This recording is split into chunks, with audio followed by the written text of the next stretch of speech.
Hi there, Cancer. Welcome to your weekly Psychic Tarot and Oracle card reading. Cross-watcher energies are interchangeable, but only take those portions that are resonating with you. Remember to check your rising and moon and Venus for a more complete picture. There is a free birth chart calculator link on the very bottom of the description box below, and it can help you out with these kind of readings. Cancer, I'd like to thank you guys for supporting my channel. I'm truly grateful. Thank you. Today you're going to get 5 cards from the Rider-Waite deck. You're going to get 1 card from the Wisdom of the Oracle by Colette Baring-Reid, and 1 card from Ask Your Guides by Sonia Choquette. And now for your first card. It's the general atmosphere. It's the background. This is the situation at hand. This is something that's already beginning to flow into the past.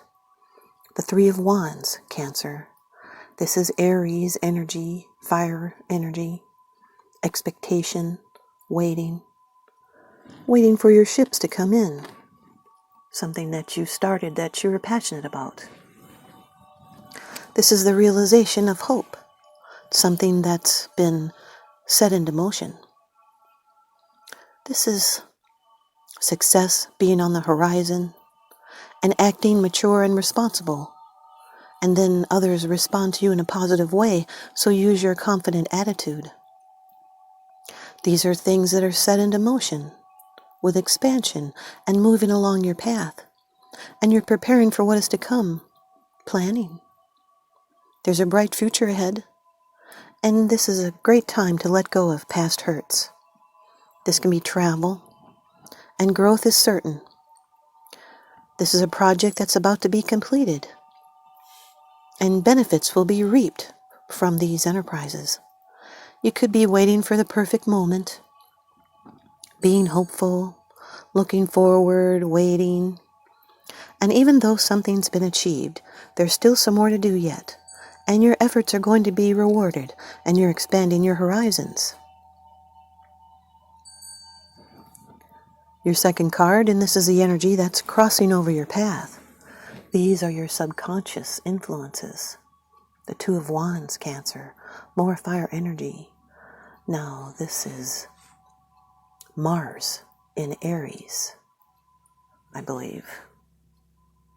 I have to look real quick. It is Mars in Aries. And that Mars always brings in extra fire and excitement, something that you're excited about. You have the world in your hands and you're looking at those future possibilities. But in this position, this can bring in some tension. It is an obstacle, a challenge. It's what you're aspiring for. Now you're awaiting those results. It has to do with your future possibilities. It's creative tension and longing. There's opposing forces taking place within you or another person, stay or go. The globe stands for those future possibilities and finding your place in the world and deciding your next move. And it's still potential that's yet unfulfilled. These are high ideals and aims. It's planning. It's a dire desire for travel and a new outlook. But change is in the air. This is making decisions and leaving your comfort zone. It's exploring new life experiences. It's discovery, making plans, even backup plans. And it's doing things your own way. It's being strong-minded and pushing forward. This is using strength and vision to get your success. These are impulses that complement each other or work against each other, so you might have to wait for your decision to mature and then act. Could be large tasks present you with a challenge, or something new is developing in your life that only you can find out about. The 3 of Wands or the 2 of Wands is a creative project. It can be project management. It's even signing a contract. It's success on a project and waiting to make a decision. Your third card, this is how it affects you. These are the external influences that you're consciously aware of, Cancer. The 8 of Swords, Air energy. This is Jupiter in Gemini. Jupiter always brings in a lot of something, expansion and growth, and this has to do with your mind. Limiting beliefs. Could be some possible or even accidental interference. These are restrictions. It's a temporary durance, a bondage. You might be fearful to move out of a situation. This is being your own worst enemy because you can change matters. You can set yourself free. This is a bad situation that is just temporary and you're feeling trapped, maybe making some excuses or even using victim mentality. You'll need to use courage to think in a new way and cast off bonds and obligations. And with this situation, unless you change habitual behaviors, you'll not get any further. And if you are dwelling on wrong thoughts and ideas, it will bind you from moving forward. This is someone that's fearful of moving out of a situation that's binding. Although these restrictions are self-imposed because of fear and indecision, a sign is going to come to show the way. There are problems to overcome and decisions to make, and you will not remain stuck. You're just feeling like you're trapped with no way out, but there is a solution to every problem. This could be someone that dislikes their work, but they do it anyway. They're confused about what to do. They're having self-doubt, and they're not seeing clearly. They might be afraid to make the wrong decision. The blindfolds represent not seeing the obvious. The Three of Wands with the Eight of Swords is waiting for things to change. These energies complement each other. Fire and air, they make things charge up. This is feeling stuck or doubting, even though the situation is working for you, and you're not feeling quite comfortable. Your fourth card, it's the position of the future, the outcome, the results, and the advice. And I like how he's facing the future. The Knight of Wands, fire energy, Aries, Leo, Sagittarius. Could be in your chart or someone else's that you're dealing with. This has to do with the communication. Could be coming in soon. This communication is something that you're passionate about. It can be helpful. It makes you feel eager. This can even be a messenger. It could be news coming in the mail or an email. This is the beginning of something, a project, a love affair, a new phase in your life. It's a firm decision about a question. This can be an invitation, an initiation, a declaration, or an announcement. But it is a message of importance to your current project or situation. It usually affects work, although it can be of a social nature. And the information is positive. This is standing at the threshold of a newly inspired direction. It's a trigger point. We feel this page's influence when we're drawn to something that can accelerate our personal growth, and it enables us to be and express more of who we are, who we truly are. This is the Fool's little brother. It's being intrigued and hopeful and inspired, trustworthy, a beginner. Remember to follow up. Pages can represent children or an aspect of personality just beginning to develop. It can also symbolize an event. It's usually the beginning of something new and underdeveloped. The Three of Wands with the Page of Wands is a passionate communication about what you are expecting. It's expansion and enthusiasm.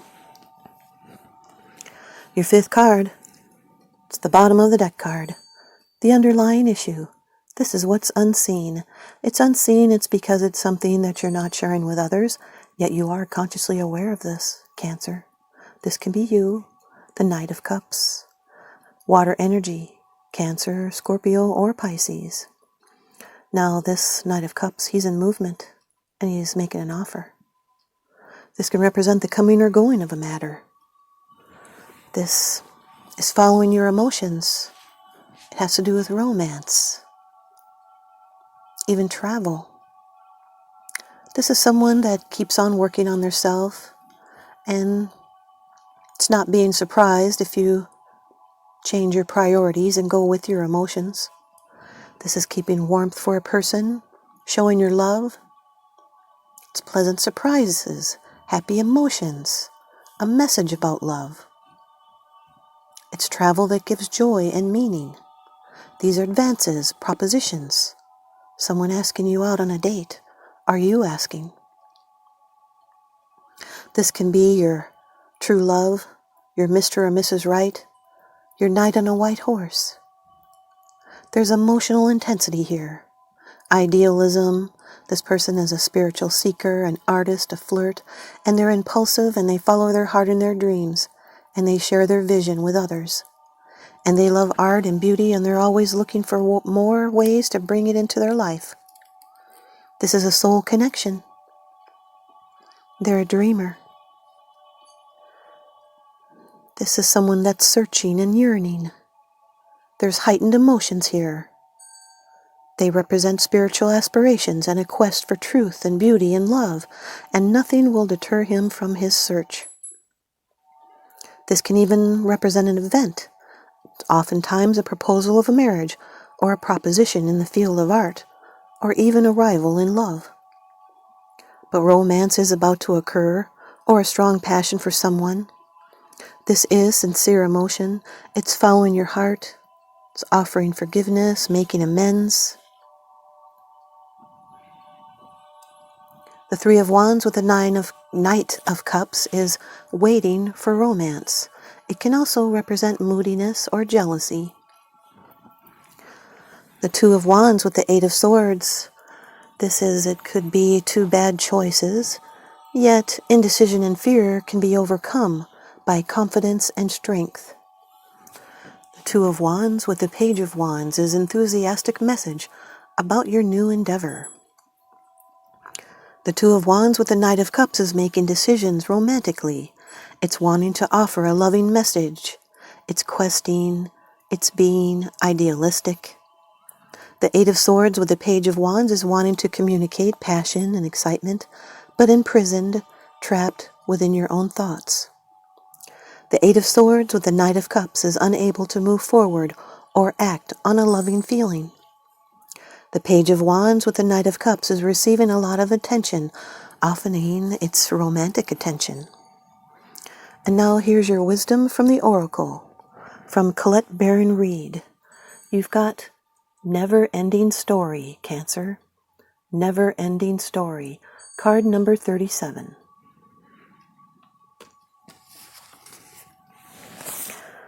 It has to do with self-criticism, the wounded ego, and unnecessary dramas. The Oracle's message: there is a story woven through the imperfect fabric of life that tells of hurt and loss, rejection and humiliation, self-loathing and arrogance, and all manner of suffering born of unnecessary dramas. It is the old story whose refrain is that you cannot do this, must not go there, should not say that, lest your world come crumbling down. Today, know that none of this is actually true. The sky is not falling. The voice you hear is just a small, scared, conditioned part of you that got stuck in a lie, wants to protect you, and needs to be seen as a victim. Love that lost piece of you. Fear is all it knows. Distorted guidance is preventing you from being true to yourself. You are not your story, and the narrator is simply the voice of your fearful part, small and vulnerable and easily soothed. Relationship message: sometimes your heart enters into a contract with another that results in pain, not because of abuse or neglect, but for other, more complex reasons. Shame, fear of intimacy, and low self-esteem are the greatest challenges to the success of a relationship. Consider how valuable this knowledge is, however. Right now you have an opportunity for important healing, but you must reflect on stories you weave about love, connection, abandonment, rejection, and loneliness. Not only do you need to begin a new story, you need to forgive yourself for telling yourself the old ones. Have compassion for the part of you that believes all those narratives. None of them were ever true anyway. And here's your prosperity message. Fear, envy, procrastination, and greed, and the perception of victimhood could all be active in your life at this moment. Are you comparing yourself with others, thinking their success should be yours? Maybe you're afraid of all the good that is coming your way, so you step out of your lane, totally unaware of what you're doing, but seemingly powerless to stop yourself. Are you back where you started, or in a situation that reminds you of past failures? Financial insecurity scaring you? This is very synchronistic with the Eight of Swords. You must learn to love yourself through missteps and sabotaging moments. Use criticism constructively right now. Better yet, stop telling this story altogether. Make up a new one. The universe loves you deeply and will wait for you to figure that out. Tell a new story, and success is all but guaranteed. You can do it. And here's a protection message. This is a time to avoid drama at all costs, especially when it comes to other people's stuff. Your sensitivity is on overload these days, and you're best served by keeping your distance. Your mantra today is, not my circus, not my monkeys. All this drama will pass, and you will carry on, unscathed and blameless. And now here's your Ask Your Guides Oracle card by Sonia Choquette. That says Denial, and it's card number 22 from your Divine Helpers. Denial. There's confusion, distortion, ignorance, and compromise. Your divine helpers are here to help you take off your blinders and more honestly assess the difficulties in your intimate relationships. Although you would prefer to believe that ignorance is bliss, the truth that denial is not a river in Egypt, nor it is a genuine form of protection against unhappiness. Your guides gently ask you to summon the courage to honestly admit the real problems that exist in your relationships. As difficult as that may be, until you do so, there's no chance that these shadows will ever heal. For example, admit when your wife just isn't tipsy, but, rather, is drunk, as she can be on many nights. Or admit, at least to yourself, that when your son says he can't find a job, it's because he isn't looking that hard. Or that when your partner says that he must work late every single night for months, then an affair or other digression is likely. Most important, admit what you might be hiding from your loved ones. Acknowledge your fears, addictions, excuses, and failures honestly and with compassion. Realize what your mind blots out. Your heart knows, and so does everyone else. In other words, when you're in denial, you're only kidding yourself. What your mind blots out, your heart knows. Your divine helpers want you to acknowledge these unpleasant realities, because until you do, you'll be stuck with them. Not every unpleasant reality needs to be challenged or changed, however. Sometimes it's best to compromise or let things be. If your partner is generally sloppy, for example, but is otherwise a gem, let it go. However, if your partner is in serious trouble, or vice versa, you're only harming yourself and others, and perpetuating the problem by denying it. Your divine helper's message? Take off the blinders and be open to the truth about others and yourself. Only then can you learn and grow past problems. Thanks, you guys, Cancer. I hope you stay tuned in and leave me a comment or a thumbs up, and please subscribe. Now remember, what goes around comes around, so I'm sending you guys out love and light and blessings. Thanks for watching.